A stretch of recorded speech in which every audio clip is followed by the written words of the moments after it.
All right, since I speak so much about physical media, and I talked a little bit about the things I collect and why I collect it in the last episode, and why I collect and why I'm perfectly happy collecting DVDs in particular. In last episode, I took out those nice clamshell editions of Star Trek: The Original Series, seasons 1 through 3, and I showed those off, and you just kind of recommended them.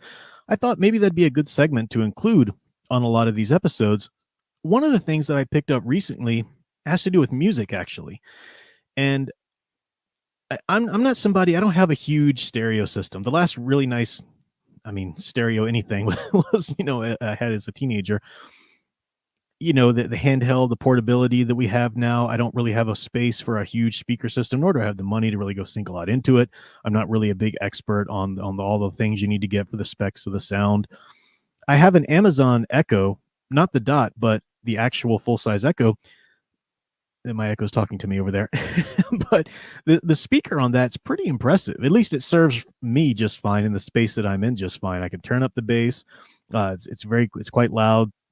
That does me just fine, but I can't play my physical media on it, right? I can play songs from my phone. It's got that Bluetooth connectivity, but I can't play anything from a physical media player. So I'm always looking for, how do I play my CDs, and eventually at first I got a little boombox thing, which wasn't that expensive, little FM radio / CD player, but it just didn't play. The speakers on it were crap, which I kind of knew they'd be. And I have some nice headphones, so I would plug into the jack and get the adapters right. But it still just wasn't quite the sound that I was used to listening to my stereo or Discman, back in the day.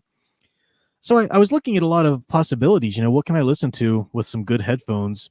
Where when I want to just throw in some of my CDs, and I found something. I did a research on these because I don't have a lot of money to spend. I don't have a lot of space. I can't, go buy all these different, woofers and this receiver and this whatever.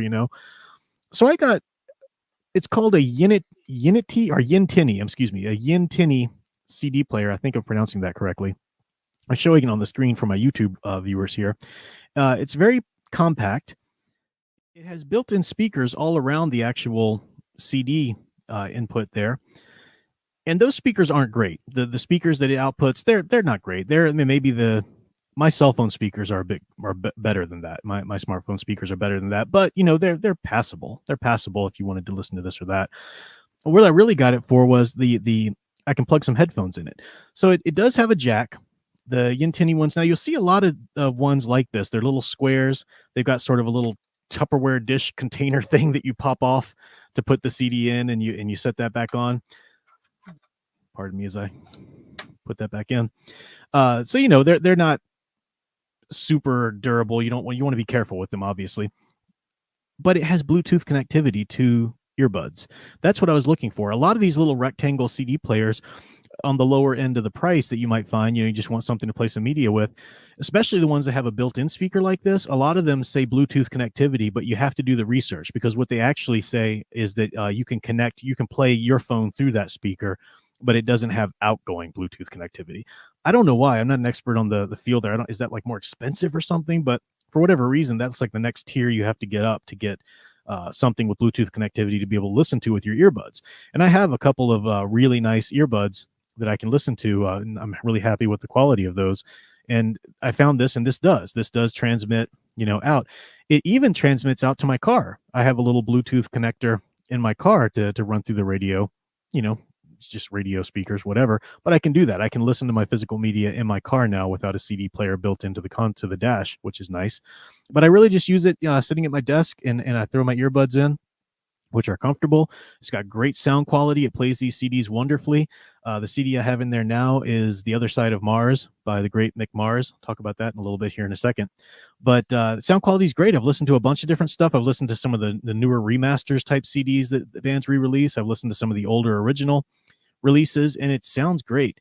It's a chargeable battery, a rechargeable battery, and I can just plug it in USB into my laptop, and the charge holds for a good while. But you can keep it plugged in too. You can just plug it into the wall with a little adapter and just keep it plugged in if it's stationary. You can mount this on the wall. It's got the connectors on the back. It's got the little stand on the back, so you can stand it up and lean it back like a picture frame, or you can lay it flat if you'd prefer that. Either way, I will say that the controls, it comes with a little remote, and the controls aren't crazy intuitive. the sensor's a little hard. Sometimes you have to kind of really, but you know, if you've had a lot of little Bluetooth speakers and whatnot, it's no worse than any of those are. So again, once you get the hang of it, once you know what you want to connect it to and just sit there and listen to it, it's been great for me. I've been able to just, plunk CDs into it. And this was under $40. I think it was on sale when I bought it on Amazon. I will put the link below in the show notes and whatnot, but it was a good buy for me. Great buy. I'm getting a lot of use out of it. And so far, so good. I've had it for a good solid month now and use it quite a bit. So really great connectivity, really well done. I can't recommend that enough.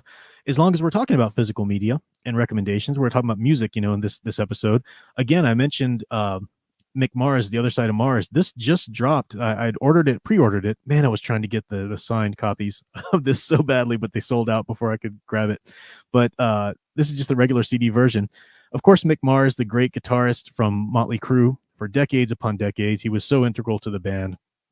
Really a big part of their music, a big part of their sound. And there's a lot of unfortunate controversies going on now between him and the band. They kind of ousted him and so forth. And there's, a lot of things being said out of their side. But I really feel for the guy. I've always appreciated his music, and I've liked Mick Mars because he's one of those guitarists he was never the one out in front of the stage shaking his butt and really just being like look at me, that was all, you had Nikki Sixx on bass doing that, you didn't need Mick Mars on guitar doing it. Part of that has to do with his condition that he has too, with his spine is sort of being fused together. It's a very painful condition. I empathize myself quite a bit, having joint issues myself and a lot of advanced arthritis, but it's also just his personality. He's also just been sort of really about the music. He'd rather just sit there and really focus on the music. He's got a great look. He knows that, he has to be on brand and whatnot. And this solo album's amazing. He does have singers that come in and sing the songs. You can look up, hear the hits that he's released, which are quite good. He has two singers. One sings most of the songs. Another one sings a couple of songs here and there, which are a little slower. He wanted a different sound for. The interesting thing about this, I know that people who follow my channel a lot know that I'm a big 80s and 90s hard rock metal guy, 70s, 80s, and 90s, really. Yeah, so Aerosmith, Van Halen, Motley Crue, Whitesnake, all these great bands. And a lot of people were expecting, okay, he's going to give us a solo album. He's going to go back and it's going to sound like that sort of 80s, good old hair metal, sound. And it doesn't. It doesn't. The album is called The Other Side of Mars. And he can do that, but he's really trying to do something different. It's incredibly heavy. It's very melodic, though. It's not like your sort of run-of-the-mill dime a dozen metal band from the 2000s. It's very melodic. It's got these hooks that you'll just find yourself kind of humming, after you've listened to the song quite a bit, actually, and wanting to come back to. So I really heavily recommend Other Side of Mars if you're a fan of this kind of style. If you're a fan of heavy music, if you're a fan of the old Crue days, I mean, you definitely hear his style and his signature sound is in there. So just some recommendations there. Check out the Other Side of Mars by Mick Mars if you like some good hard rock. And if you're looking for ways to listen to your physical media CD collection, this is one. The final thing I'll say about the physical media thing, in terms of CDs anyway, a lot of people, CD or vinyl collectors, have been using an app / website called Discogs, discography, Discogs. And that's great. That's it's been great, but I'm using one now that apparently offers a couple different functions that Discogs doesn't. It's called Record Player. I'll put the name. I got the name. It's escaping me right now, but I will put a link in the description below, and I'll put it on the screen for those watching on YouTube. I think it's called.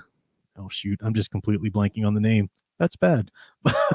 But anyway, the one of the great things about it, I've got the name written and I'll have it in the show notes for anybody, no matter what platform you're listening to the podcast on. It's got an app on your phone. You can scan, just like Discogs, you can scan your CDs or your vinyl or whatever. You can set up these virtual shelves so you can see all of your collection. They've got these for comic books, for Blu-rays as well. We use a lot of these apps for my different physical media mediums, but this one's nice because if you're out shopping for some used CDs or records or whatever, you've got your whole collection right there in your hand. You can pull it up. Oh, do I have that one? Oh, I did buy that one, or whatever. Or I'm still looking for that one. You can have a wish list. In fact, I'll even post the link to my own personal collection, because you can put your own little musical shelf and have your own little custom link to share with friends, and you can see your wish list or whatever, for people who are wanting to kind of mix and match or trade or whatever, or buy and sell from each other or whatever. So I'll put, you can see my CD collection thus far. It's back there. You can see it right here on screen, but I'll post the link there. I'm trying to grow it to anything like what I had once before I was an idiot and let a lot of my CDs go away. You know, right? We were in the iPod generation. It was all going to be fine. Not that I ever willingly gave my CDs away, but you just lose track of them throughout the years. So I've got a nice collection now, a nice base that I'm happy with, and you can too. And you can fill it up with this app, whether you use Discogs or the different one that I'm using.